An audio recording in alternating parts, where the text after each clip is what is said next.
209/2014. Eu tenho 4 aqui que... Interessado primeiro a Subdefensoria Pública. Qual que é o nome? Desculpa.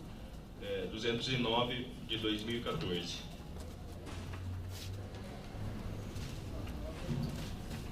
No terceiro da pauta, eu só vejo conversa de dirigentes. Terceiro da pauta.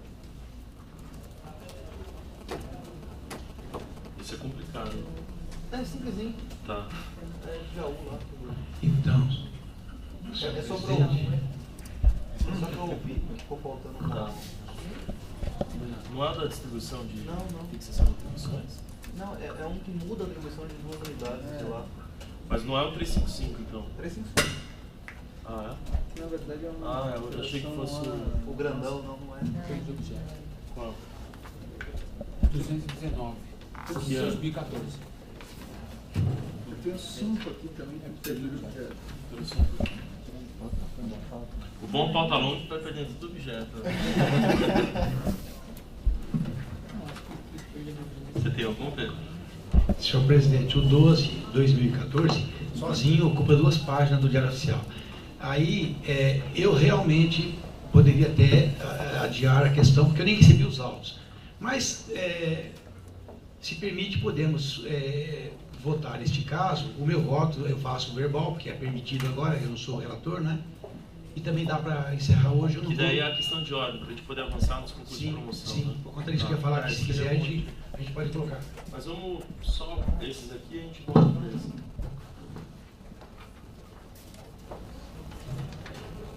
Eu tenho 5 aqui. Peraí, vamos enfrentar aqui. Então vamos aqui, o primeiro 357 de 2013. Alan Franceschini, assunto propósito de alteração da deliberação 26 de 2006, que regulamenta o Estado de Direito na Defensoria Pública do Estado e da outras providências. Com a palavra o relator Conselheiro Vargas. Vocês querem que eu faça a leitura do voto ou só explica resumidamente o pedido de conversão?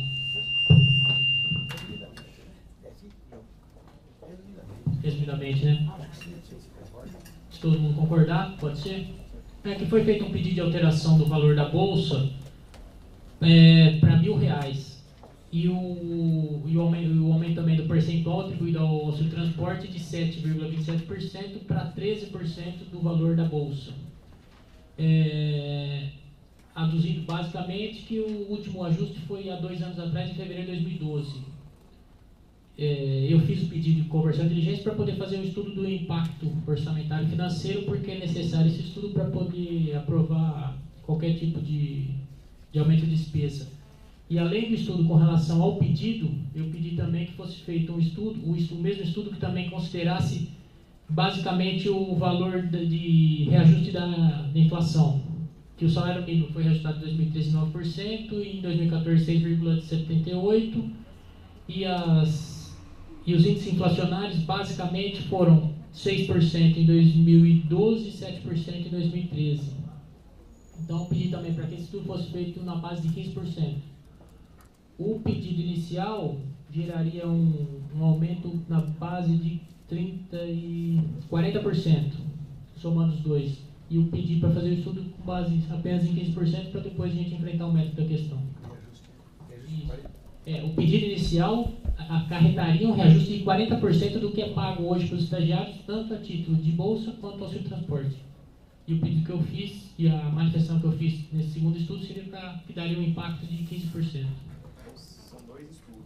Não, é o mesmo estudo fazendo um impacto de 40%, com o pedido, mais ou menos 40%, de acordo com o pedido, e o segundo estudo com 15%, com reajuste. Isso um estudo com 2 índices. Muito interessado.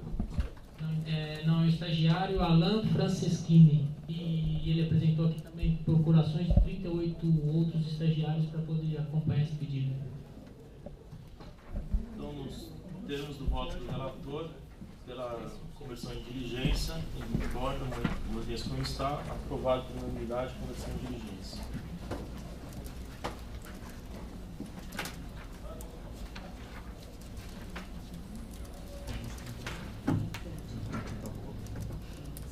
O 209 de 2014, interessado primeiro a Subdefensoria Pública Geral do Estado, assunto proposta de regulamentação da bonificação de resultados. Com a palavra o relator conselheiro Alexandre Horas.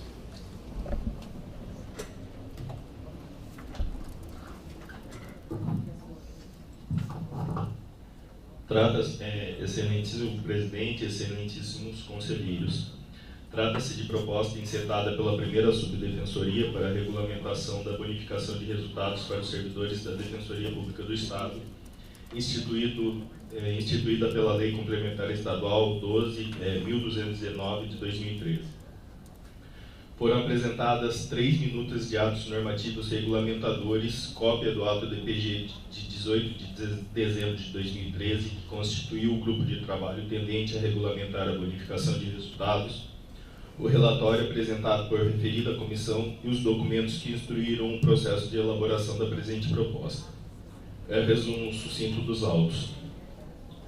Entendo devo oportunizar a possibilidade de a classe representativa dos servidores apresentar uma minuta de proposta de regulamentação da bonificação de resultados com os estudos apresentados pela comissão instituída pelo ato DPG 18 de 2013 com a proposta de regulamentação com as propostas de regulamentação apresentadas pela primeira Subdefensoria Pública Geral. Com efeito, embora as folhas 98-104, a Associação de Servidores da Defensoria Pública tenha apresentado um esboço de proposta, este não foi consubstanciado pelos estudos feitos pela referida comissão, inclusive sua conclusão, acarretando, a meu ver, prejuízo à oitiva da classe dos servidores. Aqui só um parênteses, foi apresentado, quando a primeira sub possibilitou a classe dos servidores apresentar uma minuta, foi anterior à conclusão do estudo, e eu acho que isso traz um prejuízo à oitiva dos servidores, da classe dos servidores. Por outro lado, mostra-se necessário a instrução desse procedimento com o impacto que a aprovação da presente proposta acarretará no orçamento da Defensoria. Pelo exposto, voto pela conversão em 2 diligências. A primeira, abertura de prazo de 30 dias para que, querendo a Associação de Servidores da Defensoria Pública do Estado de São Paulo, apresente proposta de regulamentação. A segunda, passados o prazo acima fixado com ou sem manifestação da interessada, encaminhe-se o presente processo à Coordenadoria Geral de Administração para que, no prazo de 30 dias, apresente parecer acerca do impacto orçamentário da proposta da aprovação da presente proposta.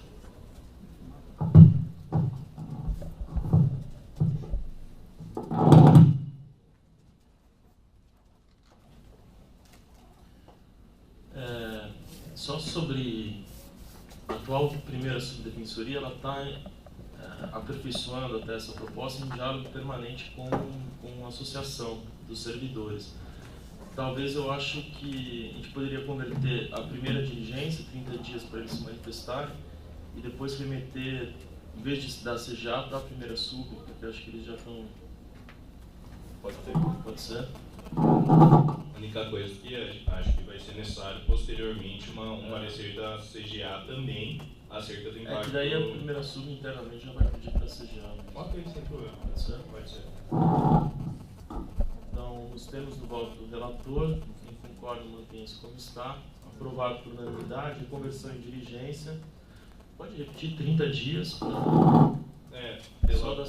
Pela sua retificação, né, que eu concordei, 30 dias para que a associação apresente essa minuta e, passado esse prazo com ou sem manifestação dos servidores, encaminhar para a primeira sub para que ela apresente uma nova minuta, seria esse o caso, e já com a consulta da CGA sobre o impacto no orçamento. Tudo bem, senhor? Aprovado, então, por unanimidade. O próximo é o 214 de 2014, interessado Conectas Direitos Humanos, assunto pedido de providência sobre violação de direitos humanos durante a Copa do Mundo de 2014 na cidade de São Paulo. Com a palavra, o relator conselheiro Augusto. Trata-se de pedido de criação de grupo de trabalho no âmbito da Defensoria Pública do Estado de São Paulo e outros núcleos especializados com efetiva participação da sociedade civil através da ouvidoria, no sentido de adotar medidas capazes de combater as violações a direitos que ocorrerão por conta da realização da Copa do Mundo FIFA 2014 na cidade de São Paulo. De acordo com o entendimento do interessado, entre outras mazelas decorrentes da realização da Copa, O evento ocasionará, particularmente na cidade de São Paulo, ofensas ao direito de locomoção, ao direito ao trabalho de vendedores ambulantes e à liberdade de livre manifestação nos seguintes termos.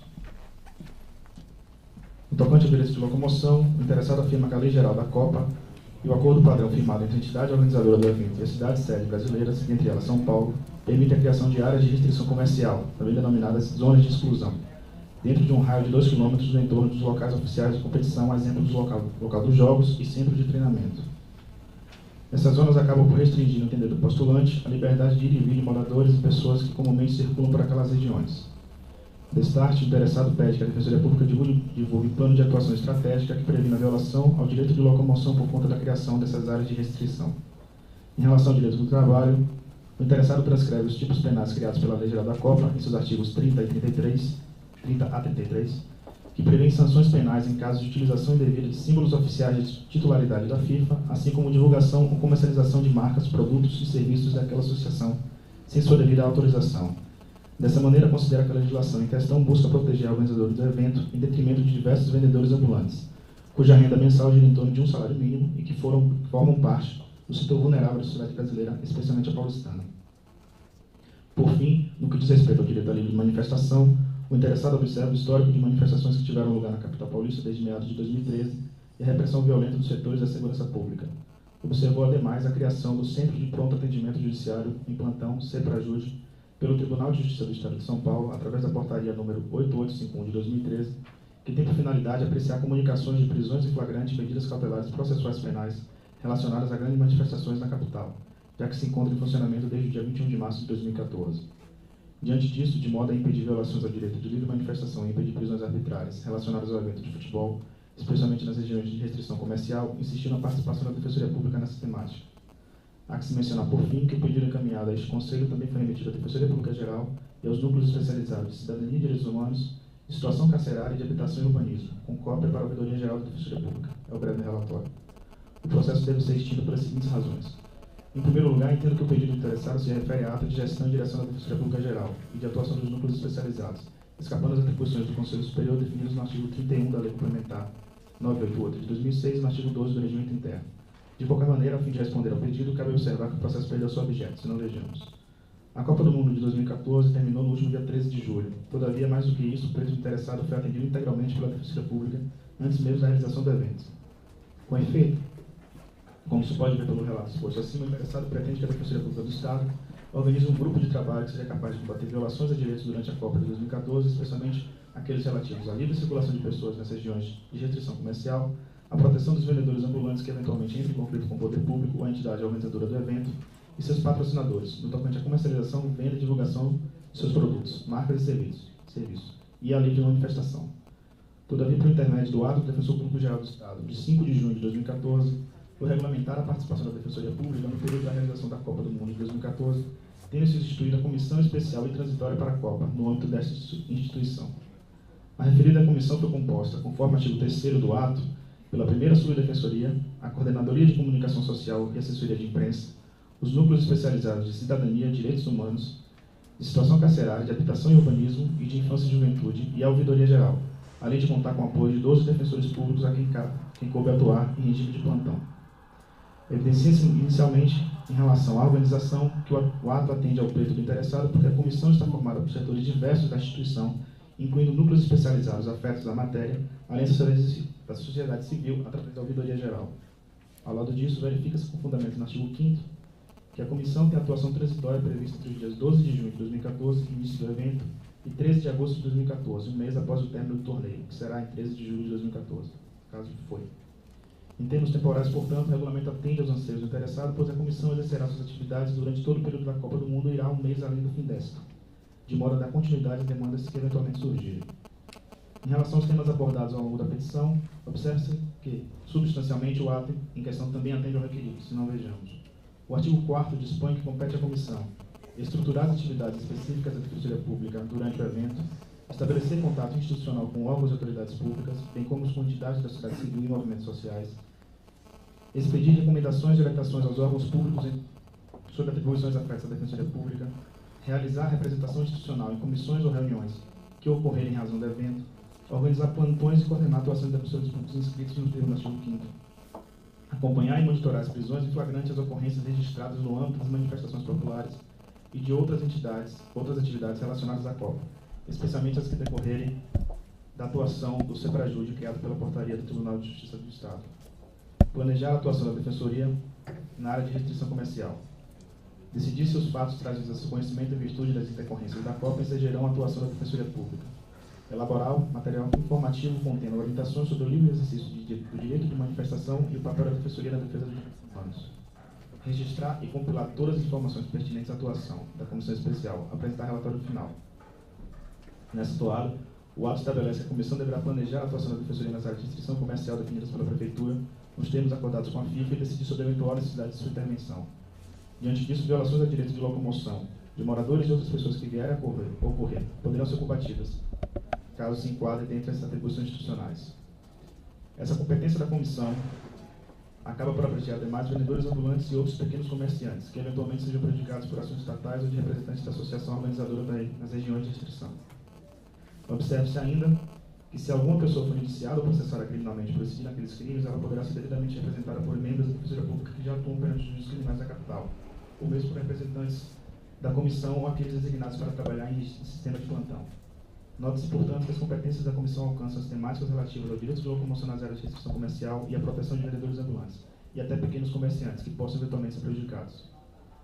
No tocante ao direito de livre manifestação, inicialmente cabe assinalar que o ato DPG teve sua elaboração fundamentada na necessidade de presença da Defensoria Pública durante o evento em questão, a fim de resguardar os direitos daqueles que, por qualquer motivo legítimo que seja, resolvam expressar sua opinião em local público. Nessa esteira, dentre as competências do artigo 4º acima descrito, além da previsão de contato institucional contínuo entre a Comissão e órgãos e autoridades públicas, bem como com entidades da sociedade civil e movimentos sociais, há a obrigação de acompanhamento e monitoramento constante das prisões em flagrante e outras ocorrências registradas no âmbito das manifestações populares e de outras atividades relacionadas à Copa. O ato, inclusive, determina que a Comissão deverá estar especialmente atenta aos acontecimentos que decorrerem da atuação do Seprajude, de modo a evitar arbitrariedades e permitir o atendimento jurídico desde cedo.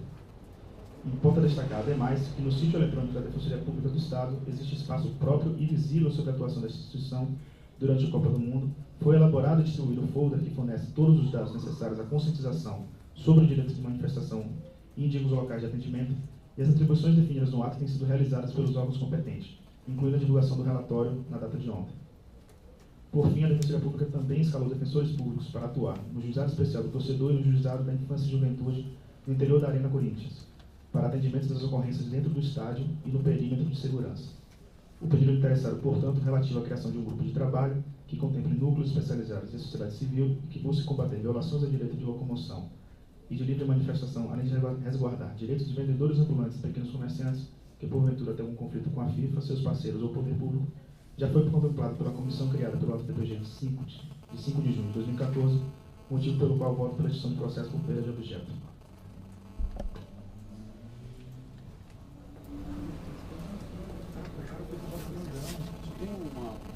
Só uma complementação, eu pedi uma cópia para o interessado, para ele tomar ciência.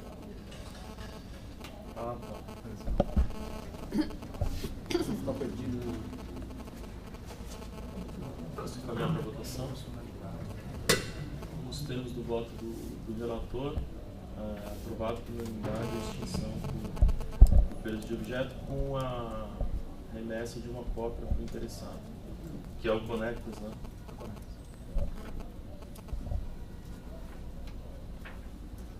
O próximo, 219 de 2014, interessado coordenadora do Núcleo Especializado de Promoção e Defesa dos Direitos da Mulher, assunto proposta de abertura de inscrições para membros colaboradores do Núcleo Especializado. Relator, com a palavra o relator, conselheiro Bruno Miragani. Vou resumir, é para abertura de uma vaga de uma colega que saiu do núcleo, como uma abertura de vaga para todos os integrantes. Eu acho que não há necessidade de a gente se desdobrar para abrir, edital. É a perda do objeto. Acho que já está sendo englobado, né? Edital. Então, nos termos do voto do relator, quem concorda como está, aprovado por unanimidade a extinção do processo por perda de objeto pelo mesmo.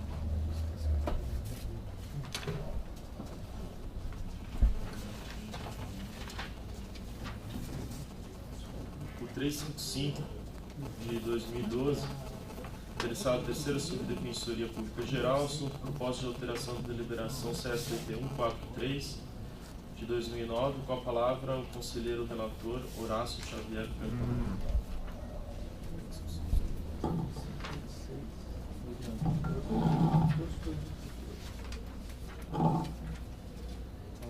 Excelentíssimos conselheiros, faço procedimento administrativo instaurado pela terceira Subdefensoria Pública do Estado visando a alteração da deliberação 143, que fixa a atribuição dos defensores, notadamente para a alteração das atribuições da segunda e terceira Defensorias Públicas de Jaú, para acrescer a atribuição de atuação em execuções de medidas socioeducativas na comarca de Botucatu, não se alterando nada em relação à primeira Defensoria Pública de Jaú. Consta dos autos, a proposta da Administração Superior, folhas 3 e 6, proposta de deliberação, diagnóstico de atividades, em folhas 88, e houve manifestação da relatoria no sentido de aguardar os trabalhos de comissão de atribuições, e após ou sucessivas prorrogações pelo Conselho, até a distribuição a esse relator. Segundo consta do procedimento, tratar-se de situação fática já consolidada, e que a alteração não acarretaria diminuição ou aumento da carga de trabalho atual na unidade, de modo que ficaria da seguinte forma: segunda Defensoria Pública, Infância, Juventude, Família e Violência Doméstica contra a Mulher e execução de medida socioeducativa em Botucatu. E terceira Defensoria Pública com atribuições civil, família, violência doméstica contra a mulher e execução de medida socioeducativa em Botucatu. Consta ainda na manifestação que teria a anuência dos colegas envolvidos, porém tal manifestação ou mesmo a suposta consulta a esses não consta formalmente dos autos. Ao se pretender alterar a atribuição genérica de defensor público, consequentemente alterando as disposições da Liberação 149, imperioso observar o contido no seu artigo 1º, especificamente nos seus parágrafos 4º e 5º a saber. Aí eu grifo o parágrafo 5º que fala que serão notificados para se manifestar os autos previamente gestão conselheira em prazo de 15 dias. Não se trata de mero vício, mas de consulta que reproduz essencial procedimento para a alteração das atribuições gerais, sob pena de nulidade de decisão desse colegiado, pelo que é de rigor o cumprimento da diligência em medida que se impõe, ouvindo-se as partes interessadas. Logo, para a continuidade do processo, voto pela oitiva do coordenador da unidade, bem como os defensores que atuam junto à segunda e terceira Defensorias Públicas de Jaú, para então dar continuidade ao processo. Só fazer um esclarecimento. À época, realmente, a situação era essa. Na verdade, consta um erro aí, porque a segunda e a terceira, as alterações foram invertidas. Porque eu sou da segunda, a minha atuação é civil.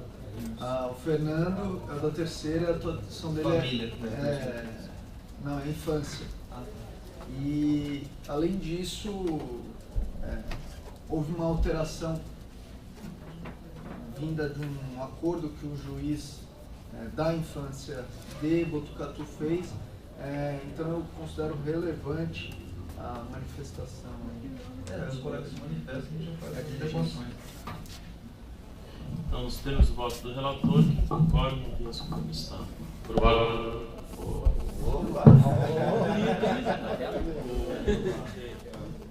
cargo é do Luiz? Um dos cargos é seu? Um dos cargos é meu. Eu estou impedido.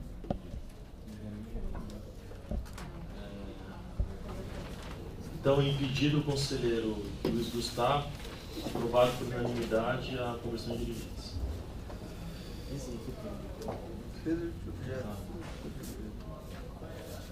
Também aqui o pedido então do conselheiro Luiz Gustavo, 126 de 2014, interessado Alessandro Luiz Ucório, 127. Tudo igual. O 127 de 2014, interessado Fabiano Botelho Zapata, 129 de 2014, interessado Patrícia Simeonato, e o 131 de 2014, interessado Felipe Pires Pereira. Todos eles versos sobre impugnação à lista de atividade para fins de promoção, publicado no Diário Oficial de 15 de março de 2014. Com a palavra ao conselheiro Luiz Gustavo. Na verdade, todos esses processos já estavam com voto da conselheira Juliana, antiga terceira sub, e eu só vou ler aqui. Trata-se de impugnação à lista de antiguidade, publicada no Diário Oficial de 15 de 3 de 2014. antecedente ao concurso de promoção do nível 3 para o nível 4, referente ao exercício de 2014. Aliás, desculpa, 2013. Conforme manifestação do diretor do Departamento de Recursos Humanos, referida lista continha equívocos na contagem de tempo dos defensores públicos, razão pela qual houve a publicação da nova lista de antiguidade em 22/3/2014. Com a nova publicação, reabriu-se o prazo para impugnações, conforme comunicado no Diário Oficial. Entendo, portanto, que a presente impugnação perdeu seu objeto, votando por seu arquivamento.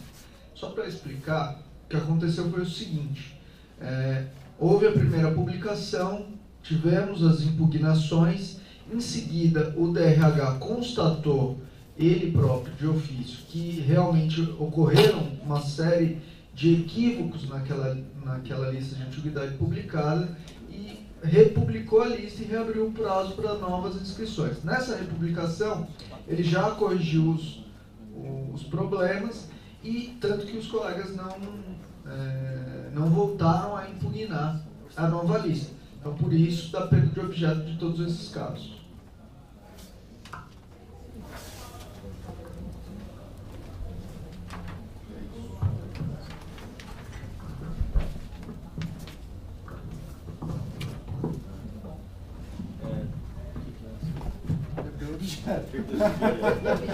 Então, nos termos do voto do relator, pela perda de objeto,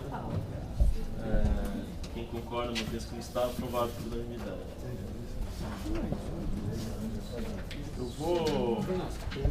Eu fiz a minuta, mandei para todo mundo. O Napolitano já concordou, o Pedro já concordou, o Luiz, a Márcia. Se a gente puder só ler, isso aqui acho que a questão de ordem, se a gente aprovar aqui a questão de ordem do Pedro, a gente consegue avançar nos dois concursos de promoção que estão em aberto. Mas vai que não melhor, né? Porque daí a gente destrava esses dois concursos de promoção. Então, com a palavra. É o 12, né?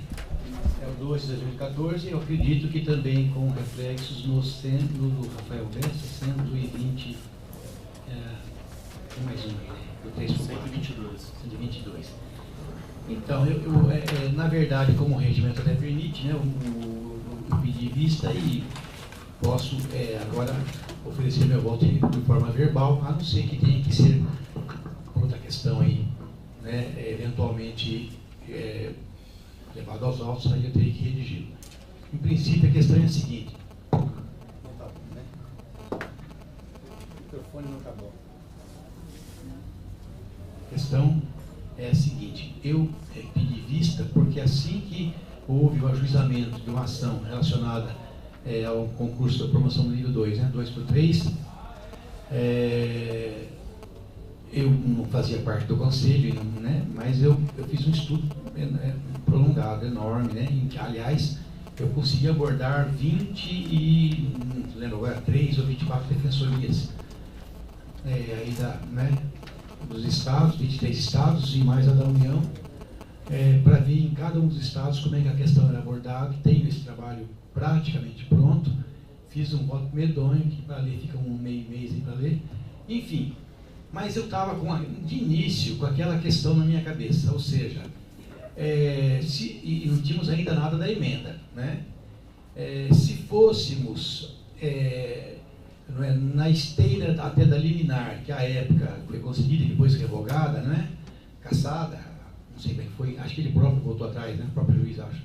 Então, se fôssemos naquela esteira, o que é que aconteceria? Então, eu parti da seguinte ideia: ele traz um argumento jurídico e da Constituição, por sinal, e poderia até ser o caso de se entender que a promoção realmente teria que, assim como teve aquela alteração dos 2 anos que nós fizemos, né, por conta da Lei 132, nós readequamos, também fosse o caso de fazer a readequação e utilizar essa primeira terça parte aí.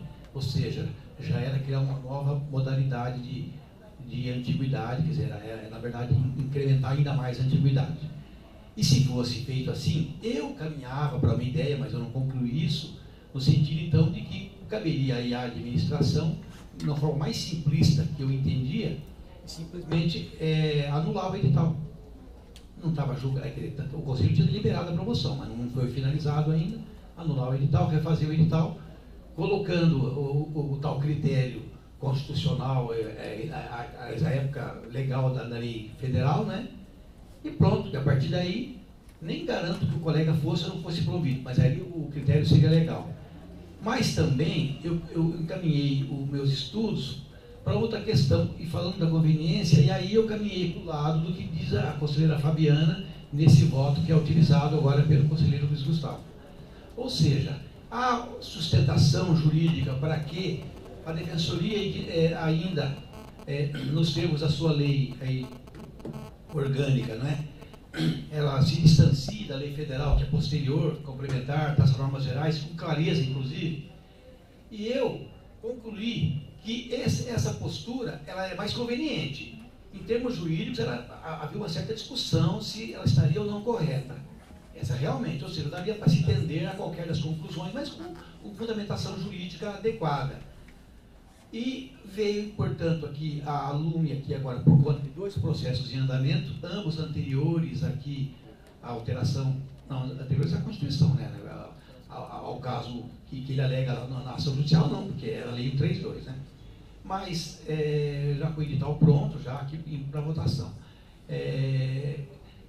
Qual a norma aplicável? Por isso, achei de extrema oportunidade até aí essa questão de ordem que foi apresentada. Mas quando eu pedi vista, eu pensei, bom, eu posso caminhar para uma situação muito complexa de um voto longo para discutir se é o caso da aprovação desse voto e caminharmos no sentido da aprovação como ela atualmente é regulamentada, de acordo com a Lei 988, sabendo-se que a 132 ela é frontalmente contrária nesse particular, e ela, não estou nem falando da Constituição que veio mudar, que veio fazer esse acréscimo, mas já era, ou com base nos mesmos argumentos que levaram o nosso legislador dentro da autonomia da Defensoria a colocar essa norma específica de promoção, a manter esse entendimento, que aliás é assim que caminha não é o voto que é da questão de ordem. E eu acredito que essa questão poderia ir muito longe, poderia gerar uma série de discussões. Pela questão de oportunidade e conveniência, do que eu entendo melhor, vamos dizer assim, eu ficaria com o regime antigo. Ficaria eternamente, apesar que agora vamos ter um outro problema futuramente, que é uma norma constitucional, né? Ela nunca problemiza, ela resolve. Acho que é essa a postura que a gente vai ter que adotar. Mas, nessa linha de conduta, para não complicar, e porque eu acredito que a melhor fórmula é a fórmula antiga, e como há um argumento para a manutenção dela, há 2, né? Um de ordem prática, que eu falei, e outro de ordem jurídica, que é o que essa questão fez. Então eu opto aqui agora por simplificar a questão. Eu vou acompanhar o relator, mas eu só queria observar o seguinte: em primeiro lugar, não recebi o processo, mas ele não é indiferente porque o voto da questão de ordem ele não vai ter nada a ver com as inscrições que estão no processo mãe. Bom, tem termos, né? Porque se eu quisesse discutir o edital está lá. Eu precisaria, em tese, ter os salvos. Mas é uma situação emergencial, não foi, eu já conheço, não há necessidade do processo. Dá para votar sem ele. Há uma outra questãozinha que eu falei, mas é só formal. Na realidade, no dia que nós discutimos, o conselheiro mandou o texto. O texto que ele mandou, que eu tenho aqui, tem uma pequenina correção, algumas correções feitas no texto que veio depois. Me pareceu mais completo o que veio antes. O que veio agora, temos um texto riscado no final, tem algumas questões que são corrigidas, eu não entendi certinho. Só que, inclusive, aliás, esse texto que veio agora, ele tem um final que acho que não é desse caso, né? O texto que veio agora vem assim: voto pelo não acolhimento das impugnações, resolvendo ser questão de ordem. Não entendi esse final. O anterior, que veio no dia da sessão, é a mesma história, com o final correto, voto pela aprovação da questão de ordem. Não tem nada a ver com as impugnações. Falou arquivo em Word, então. Eu estava pensando que era o que veio no Word aqui. Ah. Então, enfim, esse texto mandado, com o voto para que eu possa votar, não me ajudou. Só que, com uma história bem conhecida, não tem problema quanto a isso, né? Foi um mero erro formalidade que eu acredito, eu encaminhamento, enfim. De qualquer forma, no dia da sessão, se os conselheiros estiverem arquivados, podem ver, está aqui aberto comigo, o conselheiro Luiz Gustavo mandou o mesmo voto, mas aí eu acho que o correto é o outro, está lá. Porque o final do outro é correto, falar da questão de ordem, não tem nada a ver com as impugnações que estão aqui nesse final do Word. Enfim, Aqui tem um texto de rascunho ainda, que não é o... Então o texto que tem lá, bom, agora essa correção, o proponente da questão de ordem pode resolver, não há problema, é tranquilo. Mas o que eu quero assim, sintetizar? Eu tinha realmente essa questão e eu acho que a gente vai ter que voltar a ela até por conta da nova postura constitucional. Eu ainda acho que não é tão sagrada assim como eu estou dizendo, não, no tocante a essa questão. Mas aí vai longe isso, né? Então, nesse momento, mesmo entendendo que talvez fosse, o termo jurídico haja uma base razoável para se anular ambos os editais, para se anular ambos os editais, se refazer esses concursos com o critério diferenciado da promoção por antiguidade, ou do merecimento, né? Considerando o 5º da antiguidade. Acho que há base jurídica para isso, mas há um parecer bem fundamentado, do nosso relator, por sinal, trouxe aqui, não é, a questão paradigmática do voto da conselheira Fabiana, dos processos de impugnação, que mandou na íntegra, aqui tem o voto dela, inclusive, e onde vai se discutir a não incidência do princípio da simetria. Enfim, eu até tenho argumentos adicionais, que eu não vou agora cansar os colegas, para dizer também de outras questões a respeito da possibilidade da nossa lei estadual ter estipulado a promoção de forma distinta do que faz as demais defensorias.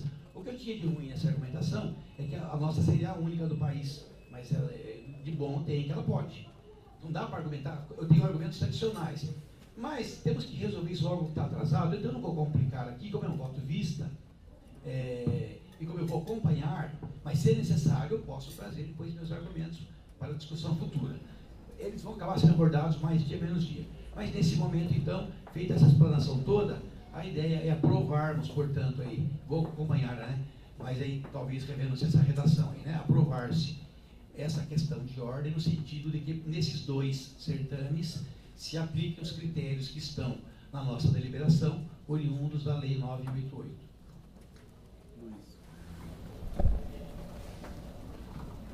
Bom, primeiro, na verdade, gostaria de me penitenciar com os conselheiros, porque quando fui enviar o material a todos, enviei o voto da questão de ordem ainda em rascunho. Realmente, a versão do Word, inclusive os riscos que o Pedro fala, na verdade são o corretor automático do Word.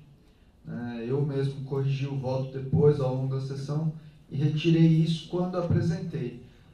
Vou enviar novamente isso para todos, mas como o Pedro bem salientou, a questão está bem colocada, até porque eu usei o voto da Fabiana sobre as regras para o concurso de promoção. Eu acredito que... Se quiser autenticar, ela está aqui, né? Quanto a isso, não tem grandes mistérios, enfim. Minha posição já está explanada, resta aí os conselheiros se debruçando. Só uma questão, isso vai ser uma questão de ordem ou é só uma preliminar? Não, na verdade é preliminar, né?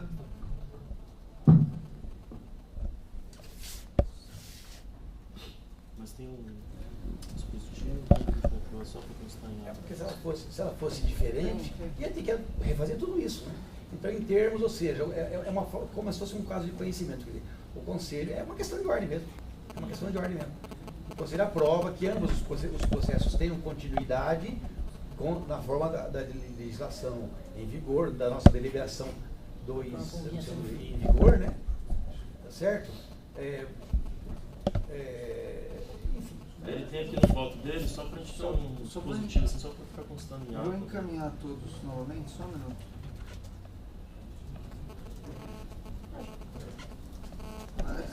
E aí já fica constando que isso já está valendo para os dois concursos que estão abertos. Aqui ele fala assim, ó, bem tranquilo no finzinho, igual do dele, ó, do anterior que mandou naquele dia, ó, pela manutenção dos critérios de promoção elencados na Lei Complementar 988, regulamentados pela deliberação do CSDP 254. Acho perfeito isso.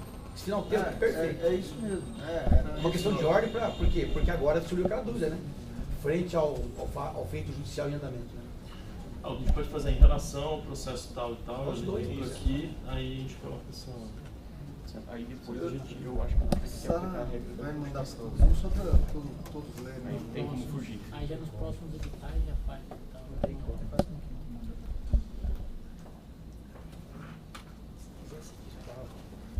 A Sara mandou.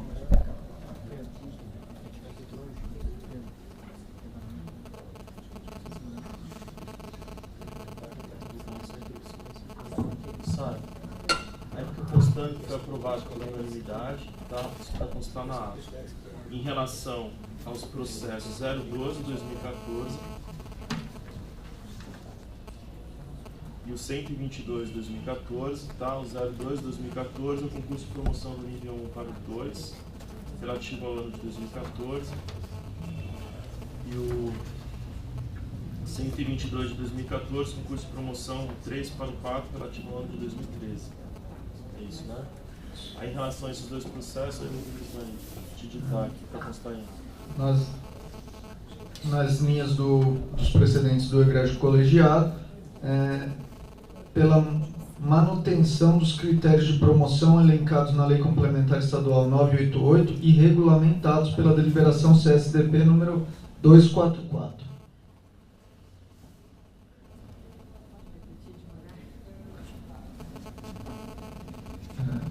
Foi aprovada a questão de ordem. Não, preliminar. Tá. Em relação a esses dois processos. Na linha dos precedentes deste egrégio colegiado, pela manutenção dos critérios de promoção elencados na Lei Complementar Estadual número 988 de 2006 e regulamentados pela deliberação CSDP número 244. Esse texto que pode ser mandado de novo, esse anterior, pode usar como voto? Pode, eu acabei de a Sara mandou de novo? Tá mandar. Tá bom. Só para juntar lá nos autos, né?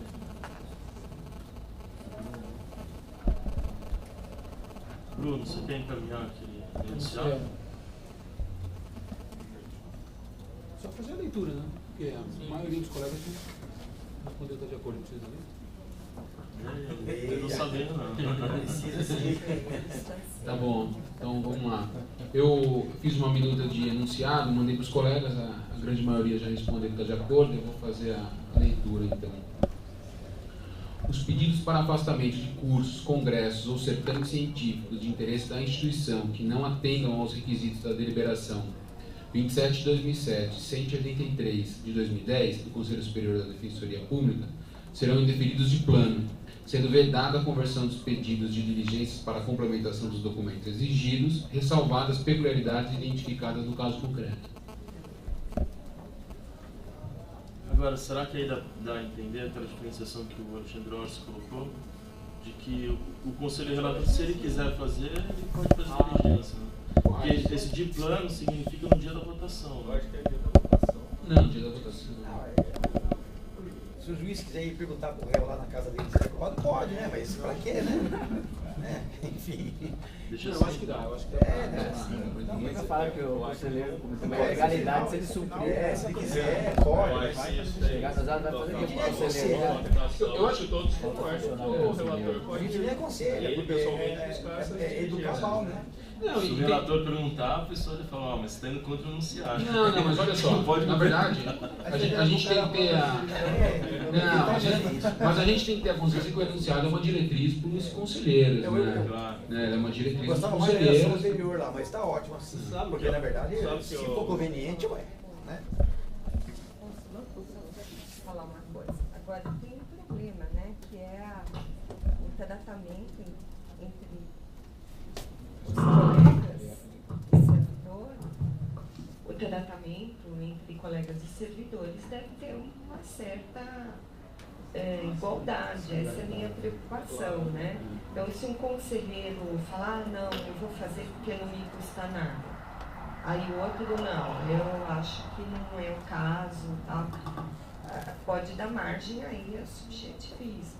Então, eu só falo isso porque a semana passada, inclusive aqui o Minagai está sabendo, eu conversei com ele, veio um processo de um colega e que só tive um requerimento dele, não tive nenhuma outra observação, mas o colega de concurso, enfim, eu fiz a diligência, mandei e-mail para ele, enfim, esse processo aí, se ele cumprir o que foi solicitado, vai ser colocado em pauta. Mas talvez a gente possa até já acertar aqui mesmo e daí nenhum relator vai pessoalmente solicitar diligência. Então, de repente, acho que pode solicitar. O maior problema são os processos que chegam aqui de última hora, que não dá tempo da gente fazer a diligência, ou aqueles casos que o conselheiro já fez a diligência e não teve o retorno.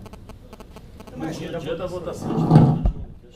Sabe o que eu gostaria de dizer? No final da história, qualquer que seja aí o enunciado, eu acho que ninguém cerceia a liberdade do relator chegar aqui e falar algo diferente. Claro, Só que aí os demais falam, não, temos uma norma e pronto. Aí, mas ele não dá indiferido no direito dele de votar o que ele achar de direito. Aí é outra questão.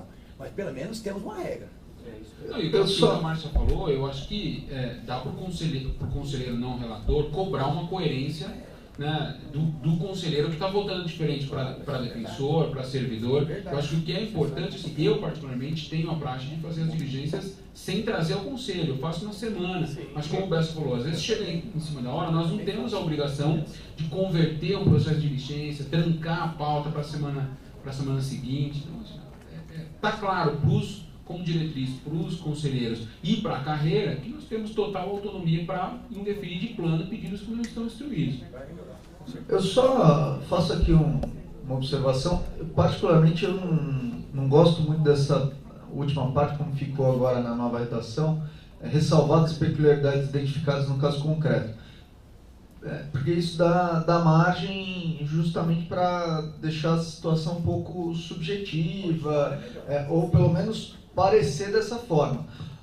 No meu ponto de vista, a única hipótese em que as diligências poderiam ser admitidas seria quando houvesse um interesse institucional. Por exemplo, para prestigiar um curso, que se a gente não fizer as diligências vai ficar vazio, curso promovido pela instituição ou que é valoroso para a nossa atuação. Então, eu pelo menos acho que seria mais interessante a outra redação e eu acho que eu encaminho dessa forma. A outra redação, para que todos saibam, serão indeferidos de plano, sendo vedada a conversão dos pedidos em diligência para a complementação dos documentos exigidos, ressalvados os casos em que o interesse público institucional assim o justifique. Eu acho que isso deixa bem claro que nenhum tipo de interesse particular da pessoa, servidor, defensor, que esteja solicitando afastamento será levado em consideração. Bom, a gente tem que partir do pressuposto que os cursos promovidos pela EDEP sejam de interesse da instituição. Então, aí é um pressuposto. Talvez o enunciado ficará restrito aos casos em que o colega pede o afastamento em nome próprio para participar de algum congresso, enfim. Porque como o relator vai justificar que o curso promovido pela EDEP não tem interesse institucional? Não, acho que eu me fiz entender, Márcia. Na verdade, não é isso. O que tem que ter um interesse institucional não é o curso. O curso pressupõe-se que ele tem esse interesse. O que tem que ter o interesse institucional é a diligência. A gente só vai autorizar eventuais diligências para complementação dos documentos se a diligência for de interesse institucional. Da seguinte forma. Não, então, mas eu vou repetir o exemplo do curso para me fazer entender. Um curso que a EDEP abriu inscrições, mandou os afastamentos aqui, e um curso para 10 vagas de defensores. Dessas 10 vagas para defensores, a EDEP mandou aqui os pedidos, 9 pedidos restaram iam restar pelo menos indeferidos se a gente usasse o enunciado.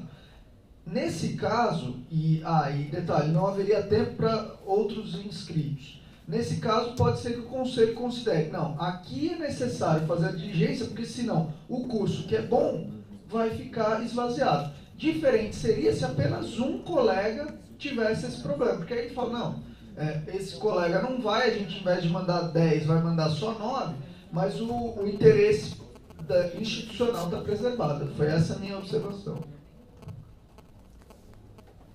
Eu estou inscrito aqui na sequência do Rafael não se inscreveu. Na verdade, Luiz, olha, a minha preocupação em deixar o enunciado aberto, ela se deve ao fato de que eu deixei expresso no e-mail isso, mas vou contextualizar melhor. As possibilidades são inúmeras, pelas quais, no caso concreto, no dia do julgamento, a gente pode concluir, com base nas justificativas apresentadas no requerimento, que ele deve ser definido ou que a diligência deve ser feita, etc. Por exemplo, teve um problema e o colega, o defensor, o servidor não conseguiu fornecer o conteúdo programático do curso. Teve um problema porque ele fez de tudo para conseguir a autorização do coordenador e não conseguiu. São inúmeras as possibilidades. O Conselho, aqui no enunciado 2 sobre a diária, fala exatamente a mesma coisa. Em regra, não tem diária, paga-se diária quando o evento não é da EDEP, caso a caso. O Conselho é composto por conselheiros que têm a responsabilidade de votar e fundamentar o seu voto de acordo com o caso concreto. O enunciado é uma diretriz para que a gente resolva 90% dos casos. Mas vincular a uma única hipótese, que é o interesse institucional, vai colocar em risco um sem número de outros casos que podem demonstrar a ausência de desídia do defensor e do servidor. Eu acho que aqui o Conselho tem um compromisso coletivo com o seu voto, com o seu enunciado, isso dá